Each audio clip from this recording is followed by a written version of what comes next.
বৈষম্য বিরোধী ছাত্র গণ অভ্যুত্থানের মাধ্যমে এই স্বৈরাচারী ফ্যাসিস্ট সরকার শেখ হাসিনার পদত্যাগ করতে বাধ্য হয়, পতন হয় এবং দেশ থেকে পালিয়ে যেতে তারা বাধ্য হয়। তাই এ থেকে যেন আমরা শিক্ষা লাভ করি যে আমরা যেন ভবিষ্যতে এই বাংলাদেশকে সুন্দর, সুষ্ঠু এবং একটি শান্তিপূর্ণ দেশ হিসাবে পরিচালনার জন্য আমরা সকলে ঐক্যবদ্ধভাবে কাজ করি। আমাদের জনগণের সকলকে নিয়ে ঐক্যবদ্ধ হতে হবে।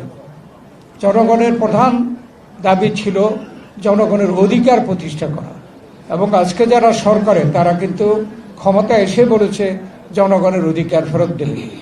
এবং জনগণের অধিকার বলতে আমরা যেটা বুঝি যে ভোটের অধিকার হলো প্রধান দায়িত্ব। ভোটের অধিকার এই সরকারকে, জনগণকে ফিরে দিতে হবে।